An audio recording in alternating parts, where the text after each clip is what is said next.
ஒரு வாய்ப்புக்கு கிடைத்திருக்கிறது. அறிஞர்களுடைய அறைகள், வெளிநாடுகளில் சென்று பல மேடைகளில் பேசுகின்ற அந்த வாய்ப்புகள் இருந்தாலும், இந்த மாணவர்கள் நிரம்பிய இந்த கூட்டத்திலே பேசுகிற அந்த வாய்ப்பு என்னாலே என்றைக்கும் மகிழ்ச்சியோடு நினைத்துக் கொள்ளக்கூடிய ஒரு பெரிய வாய்ப்பு. அதை டாக்டர் அவர்கள் ஏற்படுத்தி கொடுத்திருக்கார்கள். எனக்கு உலக சாதனையாளர்கள் என்ற பட்டம் கொடுத்திருக்கார்கள். உலக சாதனையாளர் பட்டத்தில் எனக்கு மகிழ்ச்சி இல்லை. எந்த பட்டம் தெரியுமா? நீ உலக சத்தியவாதியாக மாறு என்ற பட்டத்தை நீங்கள் கொடுத்திருந்தால்தான் சொல்வார்கள், இந்தியிலே சொல்வார்கள், எப்படி மனிதன் இருக்க வேண்டும். सच्चाई से रहना चाहिए, सत्यवादी से रहना चाहिए, सावधानी से रहना चाहिए, संतोष से रहना चाहिए, साधारण से रहना चाहिए, अच्छा मनुष्य से रहना चाहिए. ஒரு நல்ல மனிதராக இரு, அது போதும். வாழ்க்கையிலே சத்தியம், உண்மை, உழைப்பு, ஒழுக்கம், இதுதான் என்னுடைய. ஒரு மாணவனுடைய வரலாற்றை குறிப்பிட வருகிறேன். என்னுடைய நண்பன் அவன். நான் படித்தது தேவகோட்டையில நகரத்தார் பள்ளியிலே. மாணவன் எல்லோருடையும் நல்லா பழகக்கூடியவன் என்னுடைய நண்பன்.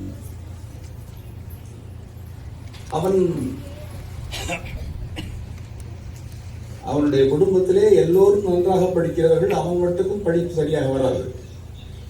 எனவே ஸ்கூல் ஃபைனல் SSLC என்பார்கள், அதிலே தோல்வி அடைந்தான். எல்லா மாணவர்களும் கல்லூரிக்கு போகிறார்கள், அவன் மட்டும் போகவில்லை. வருந்தினான். எல்லோரையும் பார்த்து என்னுடைய நண்பர்கள் எல்லாம் கல்லூரிக்கு போகிறார்கள், நான் போக முடியவில்லை என்று வருந்தினான். இருந்தாலும் அவனால் தாங்க முடியவில்லை. எனவே அவன் இனிமேல் வாழக்கூடாது என்று முடிவு செய்து தற்கொலை செய்து கொள்ள வேண்டும் என்று முடிவு செய்கிறான். தற்கொலை என்றால் கத்தியா, விஷம். தேவகோட்டைக்கு பக்கத்திலே தேவகோட்டை ரஸ்தா ரயில்வே தண்டவாளம் இருக்கிறது. அது ஒரு சரியான தண்டவாளம் அல்ல, சின்ன தண்டவாளம். அவன் முடிவெடுத்தது தஞ்சாவூருக்கு போய் அந்த பெரிய ஸ்டேஷன் ஜங்ஷனில் விழுத வேண்டும், உயிர் திறக்க வேண்டும் என்ற ஒரே முடிவு வருகிறான். முடிவெடுக்கிறது வெள்ளிக்கிழமை, முடிவு செய்ய திங்கட்கிழமை. சனிக்கிழமை, ஞாயிற்றுக்கிழமை 2 நாட்கள் விடுமுறை. ஒரு நூலகம் போகிறான். நூலகத்தை போய் நல்ல அருமையான நாவல் கொடுங்கள், பொழுதுபோக்கக்கூடிய நாவல் கொடுங்கள் என்று இருக்கிறான். அவர் ஒரு புத்தகத்தை கொடுத்தார். அந்த புத்தகத்தை படித்தான். அவளுக்கு சரியான ஒரு இன்ட்ரெஸ்டா இல்லை, சுவையாக இல்லை. இருந்தாலும் படிக்கிறான். கொஞ்சம் சுவை வந்தது. ஐயா, நான் வீட்டுக்கு எடுத்து போகிறேன், வண்டியை திருப்பி தருகிறேன் என்று வீட்டுக்கு எடுத்து போனான். சுவையான நாவலாக அமைந்தது. படித்தான், படித்துக் கொண்டே இருந்தான். 2 வரை படித்தான், 3 வரை படித்தான். முடிவை மாற்றிக்கொண்டான். தற்கொலை செய்து கொள்வதில்லை. வாழ்க்கையில் போராட வேண்டும், வாழ்க்கையில் வெற்றி பெற வேண்டும், தேர்தல் நம்முடைய எக்ஸாமினேஷன்ல பாஸ் பண்ணணும், பாரு காண்கிறேன் என்று முடிவெடுத்தான். முடிவெடுத்து SSLCயிலே பாஸ் செய்தான், PUCயிலே பாஸ் செய்தான், BLA பாஸ் செய்தான், BLல் பாஸ் தான், வழக்கறிஞரானா, நீதிபதியானா, நீதியரசரானா, அவன் தான் உங்கள் முன்னால் நின்று கொண்டிருக்கிறான். இது என்னுடைய வாழ்க்கையில் நடந்த உண்மையான கதை. கிளைமேக்ஸ் என்னவல்ல. என்ன புத்தகம்? அந்த புத்தகம், படித்த புத்தகம் சத்திய சோதனை என்ற புத்தகத்தை படித்தான். இதுதான் வாழ்க்கையில் நடந்ததுதான். சத்திய சோதனையை படித்த பிறகுதான் நான் நீதிபதியாகிற போது இருக்கிற அந்த உணர்வுகளுக்கு என்னாலே மதிப்பு கொடுக்க முடிந்தது, என்னாலே உருவம் கொடுக்க முடிந்தது. ஒரு MLA தவறு செய்தார். MLA தவறு செய்கிற போது அவரது குற்றம் சம்பந்தப்பட்டது. FIR punishable. He filed an application for anticipated bail. அது நான் நீதியரசராக இருக்கும்போது எனக்கு முன்னாடி வந்தது. அவர் காங்கிரஸை சேர்ந்தவர். அவருக்கு என்ன சொன்னேன், ஆன்டிசிபேட்டரி பெயில் கொடுக்க முடியாது, உங்கள் மேல் 10 வழக்குகள் இருக்கின்றன, கொடுக்க முடியாது. என்று சொல்றார். ஐயா, எந்த கண்டிஷனாலும் போடுங்க. எந்த பார்ட்டி? நான் காங்கிரஸ் பார்ட்டி. காங்கிரஸ் பார்ட்டியா? அப்ப எக்ஸ்பெரிமெண்ட் ட்ரூத் படிச்சிருக்கியா? இல்லைங்க, படிக்கல. அப்ப நான் உனக்கு கண்டிஷன் போடுறேன், உனக்கு ஆன்டிசிபேட்டட் தர்றேன், கண்டிஷன் போடுறேன். போய் மதுரைக்கு போ. மதுரையில காந்தி மியூசியத்துல டெய்லி காந்தி புக்ஸ் படிக்கிறியா அப்படின்னா நிச்சயம் படிக்கிறாங்க. அதே மாதிரி போட்டேன். அந்த போட்ட உடனே உத்தரவு எடுத்துக்கிட்டு இங்க போறாப்புல அவருடைய அட்வொகேட் டெல்லியில சிதம்பரத்தை ஐயா என்னை அவமானப்படுத்துற மாதிரி பண்ணாரு. நீங்க டெல்லி சுப்ரீம் கோர்ட்ல கூட இந்த ஆர்டரை செட்டிஸ்ஃபைட் பண்ணுங்க, எனக்கு பெயில் தான் வேணும், ஆன்டி பெயில் தான் வேணும், இந்த கண்டிஷன் வேண்டாம் அப்படிங்கிறாரு. சிதம்பரம் சொன்னாரு, நீ டெல்லி வராத, மதுரைக்கு போ, அதுல போய் காந்தி புக்ஸ் படிச்சுட்டு அதுக்கப்புறம் ரிலாக்ஸேஷன் கேளு, அவர் கொடுப்பாரு, அவர் காந்தியவாதி அப்படின்னு உடனே அவர் போய் மதுரைக்கு போய் புத்தகங்களை படித்து ஒரு 15 நாளைக்கு பிறகு ஃபைல் அப்ளிகேஷன் ஃபார் ரிலாக்ஸேஷன். அவர் சொன்னாரு, நான் இந்த புத்தகங்களை படிச்சிருக்கேன், காந்தி புத்தகம், எந்த கேள்வினாலும் கேளுங்க அவரு, நான் பதில் சொல்றேன். ஆனா ஒண்ணும், எனக்கு ரிலாக்ஸேஷன் வேணும். ரிலாக்ஸேஷன் ஃபுல்லா வேண்டாம். நான் அங்க போய் என்னுடைய தொகுதி இருக்கு, பிரசவகம் தொகுதி, அந்த தொகுதியில போனீங்கன்னா சென்னையில காந்தி மியூசியம் இருக்கு, நான் போய் அங்க படிக்கிறேன், கண்டினியூ பண்றேன் அப்படி. அந்த ரிலாக்ஸ் பண்ணதனுடைய விளைவுகள் எல்லாமே நான் இந்த உணர்வுகளுக்கு நீங்க பாராட்டுகிற பாராட்டுக்கு நான் உரிய மதிப்பு உள்ளவனா என்பது வேறு விஷயம். ஆனால் நான் காந்தியவாதி, காந்தி உணர்வுகள் இருந்தவன் என்பதற்கு இன்றைக்குத்தான் எனக்கு பாஸ் மார்க் கிடைத்திருக்கிறது. என் வாழ்க்கையில் நான் இந்த உயரத்துக்கு காரணம் 3 பேர். ஒன்று சத்யசாய் பாபா, 2 எம்ஜிஆர், 3 என் மனைவி Padmini.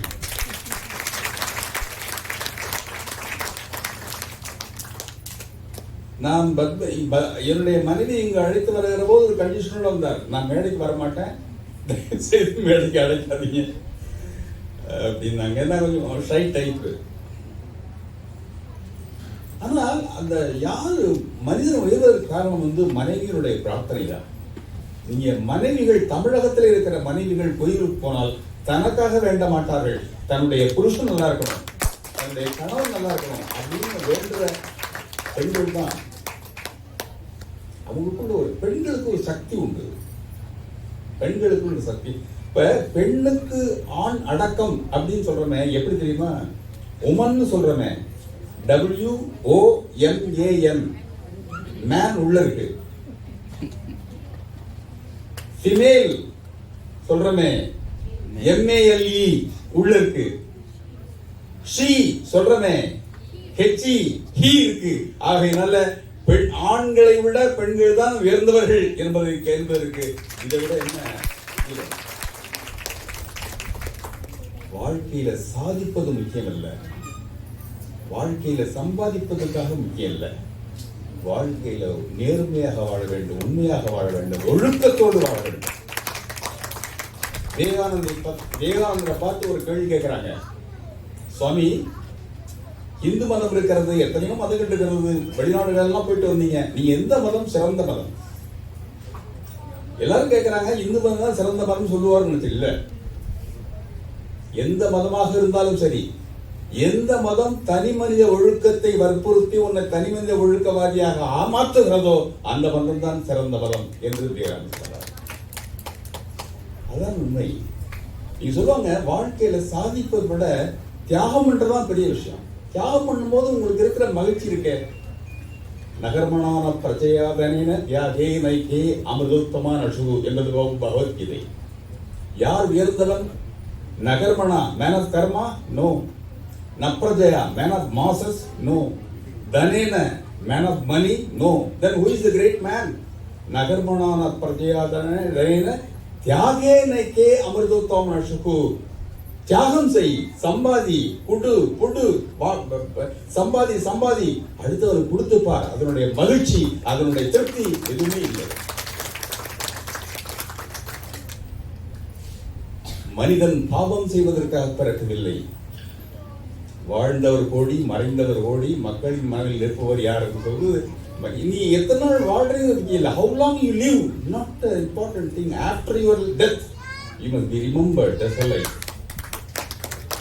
Life is not merely living, loving, not only loving, learning, not only learning, listening, not only listening, leaving a mark in the world and leave the world. That's called the life.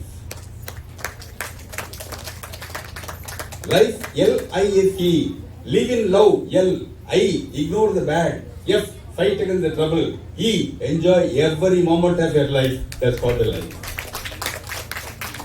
வாழ்க்கையில கொடுத்து பழகுங்க. Serve all, love all என்பது முக்கியம் அல்ல. கஷ்டப்படுங்க, துன்பப்படுங்க, அவமானப்படுங்க, மேல வாங்க, மேல வாங்க. இன்னும் அதான் சொல்லுவாங்க, நான் சொல்றது, வீழ்வது கேவலம் அல்ல, விழுந்தே கடப்பதுதான் கேவலம். விழாமலே வாழ்ந்தான் என்பது பெருமை இல்ல, விழுந்த போதெல்லாம் எழுந்தான் என்பதுதான் பெருமை. வாழ்க்கையில் நாமெல்லாம் சாதிக்க பிறந்தவர்கள், ஜாதிக்காக பிறந்தவர்கள்.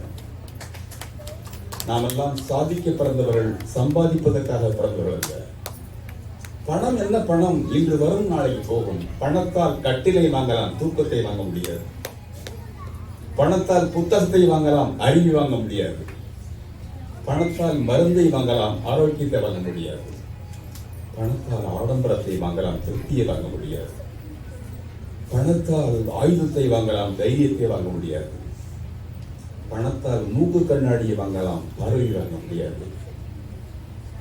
பணத்தால் கோவிலை வாங்கலாம், தெய்வத்தை வாங்க முடியாது. ஆனால் தெய்வத்தை வாங்கலாம் எப்போது?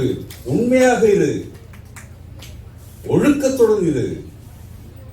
இன்று நான் பாராட்டப்படுகிறேனே, இதனுடைய விளைவு. எஸ்எஸ்எல்சி பாஸ் பண்ண மாதிரி இப்ப நான் ஃபீல் பண்றேன்.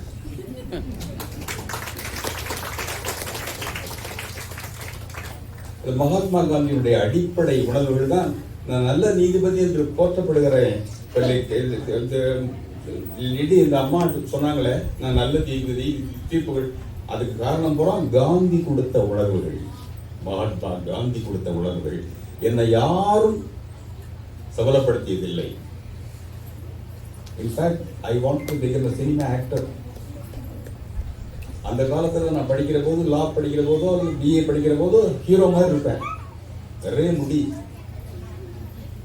Young days. I want to become a cinema actor. ஏன்? நடிச்சா பணம் வரும், இது வரும், புகழ் வரும், அது மாதிரி ஆகலாம், சிவாஜி மகா ஆகலாம் அப்படின்னு. எனக்கு சிவாஜி தான் ரொம்ப பிடிக்கும். ஆனா இந்த மனதை மாற்றியவர் இந்த Gandhi. You are born to achieve great things, not for this one. அதை என்ன கரெக்டா கண்டுபிடிச்சவர் எம்ஜிஆர் தான். எனக்கு எம்ஜிஆருக்கும் அதிகமான பழக்கம் உண்டு. ஏன்னா அவருக்காக நான் ஜெயிலுக்கு போயிருக்கேன். நான் நீதிபதியான பல பேர் ஜெயிலுக்கு அனுப்பிச்சிருக்கேன், அது ஒரு விஷயம். அதுக்கு முன்னாடி அவரை பார்ட்டியிலிருந்து விலகிட்டதுக்காக நானும் 5 பேர் உட்கார்ந்து உண்ணாவிரதம் இருந்து அண்ணா சிலைக்கு முன்னாடி அவரை விலகுனது தப்புங்கிறதுக்காக இது பண்ணி என்ன அரெஸ்ட் பண்ணி உள்ள கொண்டு போயிட்டாங்க. 10 நாள் ஜெயில இருந்தோம். அருமையான டேஸ். அது என்ன, ஏன் இருக்குன்னா 5 மணிக்கு தேங்காய் மாங்காய் சுண்டல் கொடுப்பாங்க ஜெயில. அது மாதிரி நான் சாப்பிட்டதே இல்லை. இதுக்காகவே நான் ஜட்ஜான பிறகு லீகல் சர்வீஸ் அத்தாரிட்டிக்காக ஜெயிலுக்கு போயிருக்கேன் பேசுறதுக்காக. பேசிட்டு சுண்டல் கேட்டேன், அவங்க கொடுத்தாங்க. இல்லை அதெல்லாம் இல்லை, நீ be humane, be human being, be humane. அன்பா இருக்கிறது அது மற்றவங்களுக்கு இல்லை, உனக்கு பெரிய ஒருடைய ஆயுளை கூட்டும். அன்பு அன்பு அன்பு. பாபா சொல்றது அன்பு அன்பு. அன்புக்கு அழகு எது? அறிவு. அறிவுக்கு அழகு எது? படிப்பு. படிப்புக்கு அழகு எது? ஒழுக்கம். ஒழுக்கத்திற்கு அழகியது வேலை. வேலைக்கு அழகியது ஊதியம். ஊதியத்திற்கு அழகியது சேமிப்பு. சேமிப்புக்கு அழகியது கொடை. கொடைக்கு அழகியது கருணை. கருணைக்கு அழகியது அருள். அருளுக்கு அழகியது ஆண்டவன். ஆண்டவனுக்கு அழகியது பக்தி. பக்திக்கு அழகியது அன்பு. அன்புக்கு அழகு அறிவு. ஆக அன்பும் அறிவும் சேர்ந்தால்தான் முழுமை, பெருமை, சிறப்பு. வாழ்க்கையில உடம்புல இவ்வளவு சொல்றோம். உண்மையிலே நான் தமிழன் சொல்லுங்க, தமிழ். அதை விட இந்தியன் சொல்லுங்க. That is important. ஒரே பாரதம், உன்னத பாரதம். அதுதான் வாழ்க்கை. இந்தியாவுக்குள்ள பெருமை எந்த நாட்டுக்கும் கிடையாது. இந்தியாவை பத்தி ஒருத்தர் பாடுறான், oh what a beautiful India. Punjab for fighting, Bengal for writing, oh what a beautiful India. Kashmir for beauty, Andhra for duty, oh what a beautiful India. Rajasthan for history, Maharashtra for victory, oh what a beautiful India. Mysore for silk, Haryana for milk, oh what a beautiful India. Assam for agitation, Madhya Pradesh for vegetation, oh what a beautiful India. Orissa for temples, Jharkhand for minerals, oh what a beautiful India. Kerala for brains, Tamil Nadu for grains, oh what a beautiful India. இது எழுதின கவிஞன் யார் தெரியுமா? ரவீந்திரநாத் தாகூர்ல. சென்னையில படிக்கிற ஒரு 10வது படிக்கிற மாணவன் எழுதுற கவிதை இது. இந்தியாவை பத்தி, தன்னை பத்தி எவ்வளவு வேறுபடுறான். அதனால be Indian. Same time don't forget the culture and tradition of Tamil. தமிழ்ங்கிறதே பண்பு. தமிழ்ங்கிறதே அடுத்தவங்களுக்கு கொடுத்து உதவுறது. உதவி, ஹெல்ப். நம்ம ஹெல்ப் பண்ணக்கூடிய சூழல் இருக்கும். மற்றவங்களுடைய ஹெல்ப் வாங்க வேண்டிய அவசியமே இல்லை. உழைப்பு. மகாத்மா காந்தி சொல்வார், 7 பாவங்கள் சொல்லுவார். முதல் பாவம் உழைப்பில்லாமல் வருகிற பணம். இரண்டாவது பாவம் மனச்சாட்சி இல்லாமல் இருக்கும் மகிழ்ச்சி. 3வது பாவம் ஒழுக்கமின்றி அமைந்துவிடும் அறிவுத்திறன். 4வது பாவம் நேர்மை இல்லாத வியாபாரம். 5வது பாவம் மனிதாபிமானம் இல்லாத விஞ்ஞானம். 6வது பாவம் கொள்கை இல்லாத அரசியல். 7வது பாவம் தொண்டு மனப்பான்மை இல்லாத பக்தி. இதுதான் பாவங்கள். இந்த பாவங்களை செய்யாதீர்கள். ஆரோக்கியத்திற்கு என்ன வழிகள்? 7 வழிகள். 1, எப்போதும் சுறுசுறுப்பு. 2, எப்போதும் மகிழ்ச்சி. 2, எப்போதும் திருப்தி. 3, எப்போதும் புன்னகை. 4, எப்போதும் உற்சாகம். 5, எப்போதும் பணி செய்வது. 6, எப்போதும் பணிவாக இருப்பது. 7, be humble, go high, have high ambition, high aspiration. Don't be satisfied with the present position. Still, don't compare yourself with third person. You don't compare yourself with third person, but compare yourself of last week. You compare yourself. Last week last month you compare yourself. Improve. This growth is not sufficient. Improve.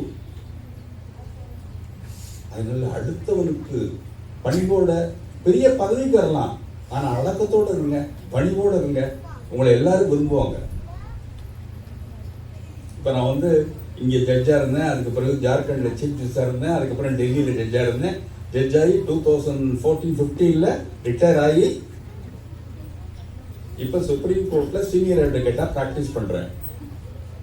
எனக்கு இவ்வளவு வயசுன்னு சொல்றதை நான் விரும்புறதே இல்லை. எல்லாரும் சொன்னாங்க